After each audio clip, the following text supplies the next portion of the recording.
नमस्कार दोस्तों आपका स्वागत है रियलिटी रिवील्ड विद रंजीत पर।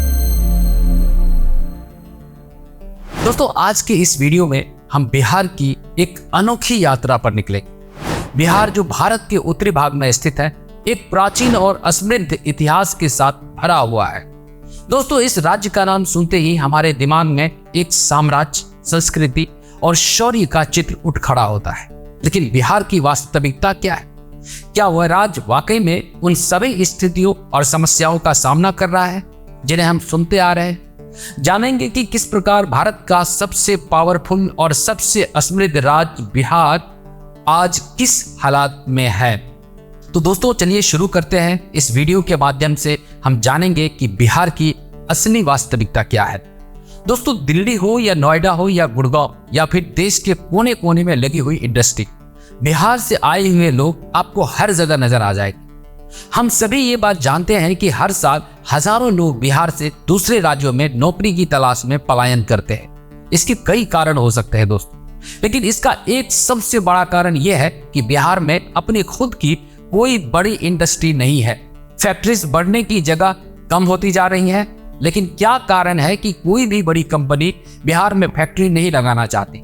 जब ये सवाल बिहार के मुख्यमंत्री नीतीश कुमार से पूछा गया तो उन्होंने कहा, ये सही बात है कि कोई बड़ा उद्योग यहाँ कोई आना नहीं चाहता। ये चारों तरफ कहीं कोई समुद्र नहीं है, जो समुद्र के नजदीक वाले इलाके होते हैं वहीं पर लोग लगाते हैं। लेकिन बिहार इकलौता राज्य तो नहीं है जो लैंडलॉक है, बल्कि दिल्ली, पंजाब, हरियाणा, मध्य प्रदेश, छत्तीसगढ़, राजस्थान, झारखंड, हिमाचल प्रदेश, उत्तराखंड, उत्तर प्रदेश, असम जैसे कई राज्य भी हैं जो चारों तरफ से जमीन से घिरा हुआ है।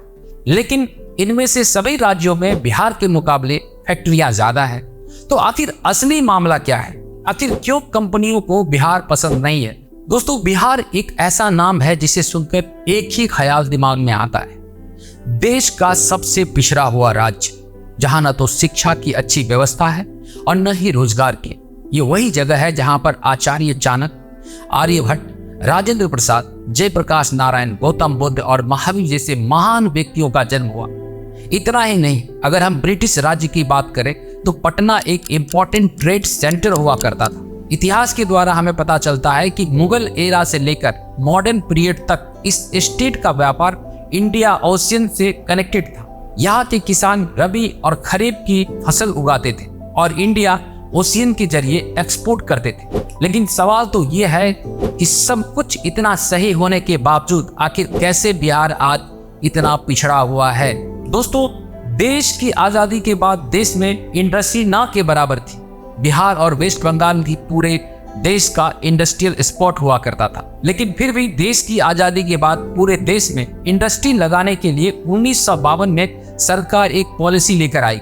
इस पॉलिसी के अकॉर्डिंग गवर्नमेंट ने माल ढुलाई में होने वाली खर्च को बहुत कम कर दिया, जिसकी वजह से बिहार के माइंस के कच्चे माल की सप्लाई पूरे देश में होने लगी। और इस पॉलिसी से दिल्ली, सूरत, मुंबई, गुजरात जैसे शहरों में इंडस्ट्रीज आ गई। लेकिन इस पॉलिसी ने बिहार के इंडस्ट्रीज को जड़ों से हिलाकर रख दिया। दोस्तों Bihar raw material supply management का हिस्सा बनकर रह गया। इतना ही नहीं, सन 2000 में बिहार और झारखंड का बंटवारा होने के बाद बिहार की स्थिति बिल्कुल ही डगमगा गई, क्योंकि टाटा नगर, जमशेदपुर और छोटा नागपुर जैसे इंडस्ट्रियल एरिया झारखंड में चले गए, जिसके बाद बिहारियों के पास खेती करने के अलावा कुछ और बचा ही नहीं। अब यहाँ सवाल आता है दोस्तों कि आखिर बिहार में न्यू फैक्ट्रीज क्यों नहीं लग पा रही हैं? इसकी वजह यह है कि यहाँ की सरकार जो प्राइवेट कंपनी को सपोर्ट ही नहीं करती है दोस्तों, और वहाँ के लोग भी तो लोगों को सपोर्ट नहीं करते हैं दोस्तों। कुल मिलाकर यहाँ के लोग कुएं के मेढक की तरह सोचता है। जो कुएं का मेढक होता है ना दोस्तों, उस कुएं को ही अपना समुद्र मान लेता है। उसी तरह बिहार का ज्यादातर आदमी सिविल सर्विसेज और सरकारी नौकरी को ही सब कुछ मानता है। दोस्तों बिहार में ना एक पॉलिसी चलती है, और वो पॉलिसी ये है कि आप कितना कम से कम काम करके कितना ज्यादा पैसा कमा लें। दोस्तों जब बिहार में कोई व्यापार करने के लिए निकलता था ना, तो लोग उन्हें बोलते थे कि अरे भाई बनिया बन गया है। व्यापार का मतलब होता था छोटा काम।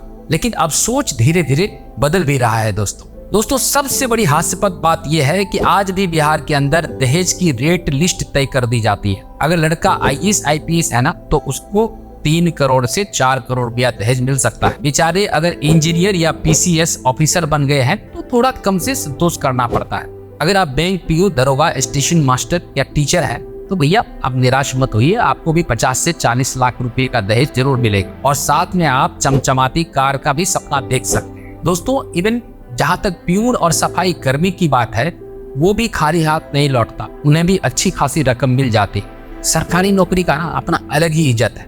और सुनिए, इन सब के बाद दवा करके घूस भी तो मिलता है टेबल के नीचे से भर भर के। सरकारी नौकरी ही सब कुछ है बिहारी आदमी के लिए दोस्तों भ्रष्टाचार, अशिक्षा, दहेज जैसी कुरीतियां, इन्हीं चीजों ने मार दिया है हमारे बिहार।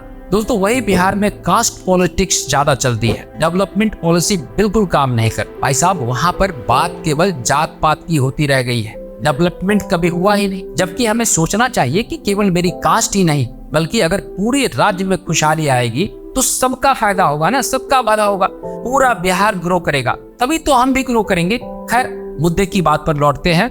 दोस्तों दैनिक भास्कर की एक रिपोर्ट को आप देखेंगे तो आपको पता चलेगी कि 2013-14 के बाद कितनी फैक्ट्रीज ने दम तोड़ दिया। इसे आप सरकार की नाकामयाबी कह सकते हैं। बिहार में कई ऐसे बिजनेस हैं जो बताते हैं कि यहाँ का सिस्टम ही ऐसा है जो उद्योग नहीं लगने दे रहा। उद्यमियों को या तो जमीन ही नहीं मिलती, और अगर जमीन मिल भी जाती है तो कागज नहीं मिलती और कब्जा नहीं मिल पाता है, और कब्जा अगर मिल भी जाए तो लोन के लिए बैंक के चक्कर लगाने पड़ते हैं। फिर प्रदूषण नियंत्रण समेत तमाम सरकारी विभागों के चक्कर काटते काटते उद्यमी दम तोड़ देते हैं। दोस्तों इसके कुछ एग्जाम्पल मैं आपके सामने रखता हूँ। सत्यजीत सिंह मखाना किंग के नाम से मशहूर है और भागलपुर में अपना मेगा फूड प्रोजेक्ट शुरू करने की तैयारी में थे। इसके लिए उन्हें जमीन चाहिए थी। बताते हैं कि जमीन के लिए सरकार को 5 करोड़ रुपए भी दे दिए, लेकिन जमीन आज तक उन्हें नहीं मिली। ये करीब 145 करोड़ रुपए का प्रोजेक्ट था दोस्तों। जमीन नहीं मिली तो प्रोजेक्ट बंद करना पड़ा। दोस्तों बिजनेसमैन ऋषिकेश मिश्रा भागलपुर में अपना प्लेन उतारना चाहते थे। उन्होंने 2013-14 में 2 12 सीटर प्लेन भी खरीद ली, लेकिन सरकार की तरफ से उन्हें ना तो लैंडिंग और ना ही पार्किंग चार्ज में छूट मिली।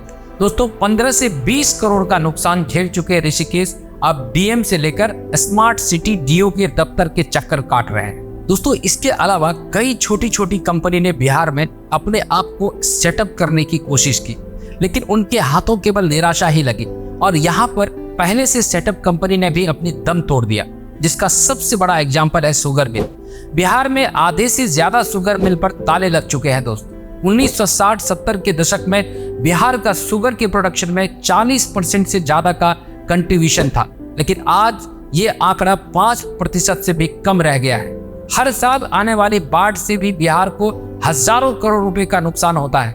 फसल का नुकसान बड़ी मात्रा में होता है। बिहार डिजास्टर मैनेजमेंट डाटा के अकॉर्डिंग पिछले 10 साल में आई बाढ़ के कारण बिहार में कुल 23 लोगों की मौतें हुई, जबकि 2021 की एक दूसरी रिपोर्ट के अकॉर्डिंग उस साल फ्लड में बिहार सरकार को लगभग 37,700 करोड़ रुपए का नुकसान हुआ।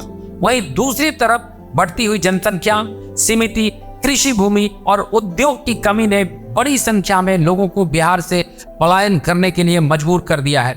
आज बिहार की पर कैपिटा इनकम पूरे देश में सबसे कम है दोस्तों। पूरे देश की टोटल पॉपुलेशन में लगभग 9 पर रहने वाला बिहार पूरे देश की जीडीपी का कुल 2.77% ही कंट्रीब्यूट कर पा रहा है। दोस्तों अगर हम गुड़गांव की बात करें तो सरकार ने प्राइवेट कंपनी को सब्सिडी देकर यहां आने के लिए अट्रैक्ट किया है और आज आलम ऐसा है कि हरियाणा आज न केवल ऑटोमोबाइल के सेक्टर में नंबर 1 है, बल्कि गुड़गांव एमएनसी कंपनीज के लिए एक हब बन चुका है दोस्तों। वही अगर हम बिहार के इकोनॉमिक और इंडस्ट्री पॉलिसी पर नजर डालें तो स्टेट अपने एग्जिस्टिंग इंडस्ट्री को भी कंटिन्यू नहीं कर पा रही है। दोस्तों बिहार के पिछड़ने के कई कारण हो सकते हैं, जिसमें अशिक्षा, आर्थिक असमानता, जातिवाद, राजनीतिक, उद्योग धंधों का अभाव, उच्च शिक्षा, चिकित्सा सुविधाओं का अभाव, बाढ़, गंदगी, कानून व्यवस्था, भ्रष्टाचार आदि। किंतु ये सब सामान्य कारण है दोस्तों। इन सब का सावधानी पूर्वक निराकरण किया जा सकता है यदि दृढ़ इच्छा है, संकल्प हो, जागरूकता हो, सहयोग हो, प्रेरणा हो और एक अच्छा नेतृत्व हो। हमारे राज्य में कैसा नेतृत्व है ये हमें और आपको बहुत अच्छे तरीके से पता है दोस्तों, और जिस दिन बिहारियों को इसका ज्ञान हो जाए ना, उसे आगे बढ़ने से कोई नहीं रोक सकता। आज की इस वीडियो में बस इतना ही दोस्तों। ये वीडियो आपको कैसा लगा प्लीज आप हमें कमेंट करके जरूर बताएं। दोस्तों ये वीडियो अगर आपको पसंद आए तो प्लीज इसे लाइक, शेयर और सब्सक्राइब जरूर करें। दोस्तों ऐसी ही इंफॉर्मेटिव वीडियो देखने के लिए हमारे चैनल को सब्सक्राइब जरूर करें। आपका बहुत बहुत धन्यवाद। नमस्कार। जय हिंद।